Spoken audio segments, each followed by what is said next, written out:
তো রাজ্যবাসীর জন্য আজকে সব থেকে বড় খবর, হ্যাঁ বন্ধুরা, এখন কিন্তু অন্নপূর্ণা যোজনার অনলাইন আবেদন শুরু হয়ে গেল। আপনারা সকলেই জানেন যে কিছুদিন আগে কিন্তু অনলাইনে আবেদন করা যাচ্ছিল না, প্রচুর কিন্তু সমস্যা দেখা দিচ্ছিল।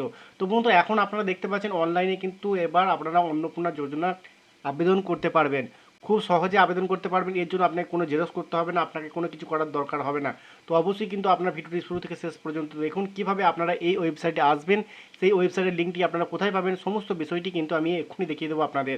তাই প্রথমে আমি আপনাদের দেখিয়ে দিই কীভাবে আপনারা আবেদনটি করবেন। দেখুন বন্ধুরা, ওয়েবসাইটে আসার পর আপনারা কিন্তু এখানে দুটি অপশন আপনারা পেয়ে যাবেন, সিটিজেন লগ ইন, একটা আরেকটি হচ্ছে ডিপার্টমেন্ট অফিসার লগ ইন। তো আমাদের যেটা করতে হবে, এখানে দেখুন সিটিজেন লগ ইনে ক্লিক করতে হবে, অর্থাৎ অ্যাক্সেস সিটিজেন পোর্টালে আপনাকে ক্লিক করতে হবে।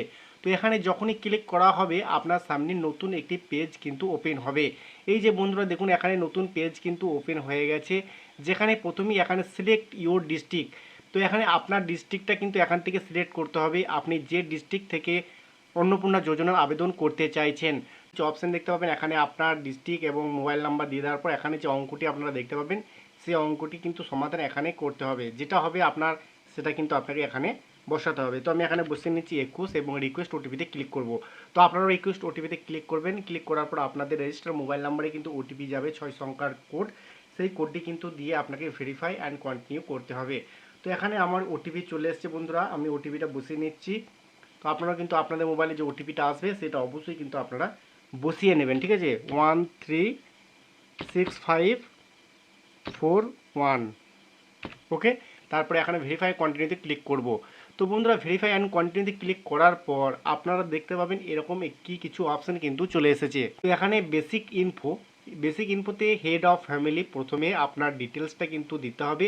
বাড়ির যে হেড রয়েছেন তার ডিটেলস কিন্তু এখানে আপনাকে এক এক করে দিয়ে দিতে হবে। প্রথমে এখানে যেটা বলা হয়েছে, বাড়ির যে হেড রয়েছেন তার আধার নামটা অবশ্যই কিন্তু দিতে হবে, অর্থাৎ আধার কার্ডে যে নামটি রয়েছে সেই নামটি আপনাকে এখানে উল্লেখ করতে হবে এবং তার ডেট অফ বার্থটি এখান থেকে উল্লেখ করতে হবে। এখানে ক্যালেন্ডার অপশান রয়েছে, এখানে ক্লিক করে আপনার ডেট অফ বার্থটি কিন্তু দিতে হবে, অর্থাৎ বাড়ির যে হেড তার ডেট অফ বার্থ দিতে হবে। তারপরে এখানে আগের মতোই জেন্ডার দিতে হবে, তারপরে এখানে ক্যাটাগরি দিতে হবে, তারপরে এখানে কন্ট্যাক্ট নাম্বার অর্থাৎ আধার লিঙ্ক মোবাইল নাম্বারটি কিন্তু আপনাকে এই বক্সে দিতে হবে। এবং বাড়ির যে হেড রয়েছেন তিনি কি কোনো প্রতিবন্ধী, যদি প্রতিবন্ধী হয় ইয়েস করবেন, যদি না হয়ে থাকে তাহলে অবশ্যই এখানে নো করতে হবে। তারপরে নিচের দিকে চলে এলে আপনারা দেখতে পাবেন আধার নাম্বার বসানোর জায়গা রয়েছে, এখানে বাড়ির যে হেড রয়েছেন তার আধার কার্ডের নাম্বারটি এখানে টাইপ করতে হবে। তারপরে নিচের দিকে এলে এখানে দেখুন পার্মানেন্ট অ্যাড্রেস কিন্তু আপনার দিতে হবে, অর্থাৎ বাড়ির যে হেড তার টোটাল ডিটেলসটা দিতে হবে। আপনি যেখানেই থাকুন না কেন আপনার আধার কার্ডে যে অ্যাড্রেসটি রয়েছে সেই অ্যাড্রেসটি এখানে দেওয়ার চেষ্টা করবেন। এবং এখানে ডিস্ট্রিক্ট আপনার পূর্ব বর্ধমান সিলেক্ট অটোমেটিক থাকবে এবং এখানে এরিয়া টাইপে ক্লিক করে আপনার কিন্তু রুরাল করে নিতে হবে, অর্থাৎ যারা গ্রাম থেকে বসবাস করছেন অর্থাৎ গ্রাম থেকে আবেদন করছেন তারা রুরাল করবেন। এবং যদি আপনার গ্রামে বসবাস করেন তাহলে অবশ্যই কিন্তু রুরাল করতে হবে এবং পিনকোড সিলেক্ট করতে হবে। আপনার যে পিন কোড রয়েছে সেই পিন কোড আপনাকে সিলেক্ট করতে হবে। এখানে আপনার পোস্ট অফিস সিলেক্ট করতে হবে, আপনি কোন পোস্ট অফিস থেকে আবেদন করছেন, এবং এখানে পুলিশ স্টেশন আপনার সিলেক্ট করতে হবে। এগুলো দিয়ে দেওয়ার পর একটু নিচের দিকে এলে এখানে দেখুন আপনার ব্লক সিলেক্ট করতে হবে, আপনি কোন ব্লকের বাসিন্দা, এবং এখানে জিপি, সেই ব্লকের আন্ডারে যতগুলো গ্রাম পঞ্চায়েত অর্থাৎ জিপি রয়েছে সব দেখতে পাবেন। তো এগুলো দিয়ে দেওয়ার পর এখানে দেখুন ভোটার কার্ড ডিটেলস, এখানে আপনার ভোটার কার্ড নাম্বারটি কিন্তু দিয়ে দিতে হবে। এবং দিয়ে দেওয়ার পর এখানে অ্যাসেম্বলি কনস্টিটিউটি, এখানে অবশ্যই কিন্তু আপনার ভোটার কেন্দ্রটি এখান থেকে খুঁজে বের করতে হবে, ঠিক আছে।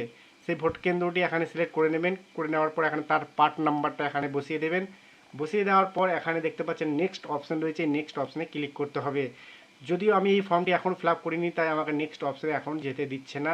আপনারা প্রথম পেজ অর্থাৎ বেসিক ইনফো দেওয়ার পর ration card, food and survey ফর্মটি টোটালি ফিল আপ করতে হয়, সেটা আমি আগের ভিডিওতে দেখিয়ে দিয়েছি, অবশ্যই সেই ভিডিওটা একটু দেখে নেবেন। এখন আমি আপনাদের বলবো এই ওয়েবসাইটে আপনারা কিভাবে প্রবেশ করবেন। এই ওয়েবসাইটে আসার জন্য অবশ্যই কিন্তু আপনাকে গুগল ক্রোম ব্রাউজারে এসে লিখতে হবে socialregistry.wb.gov.in। এই ওয়েবসাইটে আপনাকে ভিজিট করতে হবে। ভিজিট করার পর আপনাকে কিন্তু ফর্মটি ফিল আপ করতে হবে। যদি আপনারা এই ফুল ভিডিও দেখতে চান তাহলে অবশ্যই কমেন্ট করুন, আমি আপনাদের কমেন্টে অ্যান্সার দিয়ে দিচ্ছি কিভাবে আপনারা ফুল ভিডিওটি পেয়ে যাবেন। তো বন্ধুরা, এটা হলো আপনার যিনি হেড রয়েছেন তার সমস্ত ডিটেলস প্রথমে আপনাকে দিতে হবে, ঠিক আছে। তারপরে আপনারা এখানে দেখতে পাবেন যদি আপনার অ্যাড মেম্বার এখানে যেটা বলা হয়েছে, আপনার বাড়ির সদস্য যোগ করতে চান তাহলে এখানে অ্যাড মেম্বারে ক্লিক করে আপনার বাড়ির সদস্য কিন্তু অ্যাড করতে পারবেন। ঠিক আছে, তো আপনার বাড়ির সদস্য যদি 4 জন হয় তাহলে এখানে কিন্তু 4 আপনাকে লিখতে হবে। যখনই আপনারা এখানে 4 লিখবেন, লেখার সঙ্গে সঙ্গে এখানে দেখুন মেম্বার 2, মেম্বার 3, মেম্বার 4 তিনটি অপশান কিন্তু খুলে যাচ্ছে। তো এইভাবেই কিন্তু খুব সহজে আপনারা অন্নপূর্ণা যোজনার অনলাইন ফর্ম ফিল আপ করতে পারবেন। আশা করছি আজকের ভিডিওটি আপনারা বুঝতে পেরেছেন। তো বন্ধুরা, আজকের মতো ভিডিও এখানেই শেষ করছি। দেখা হচ্ছে নেক্সট ভিডিওতে। ততক্ষণ সকলেই ভালো থাকবেন, সুস্থ থাকবেন। ধন্যবাদ।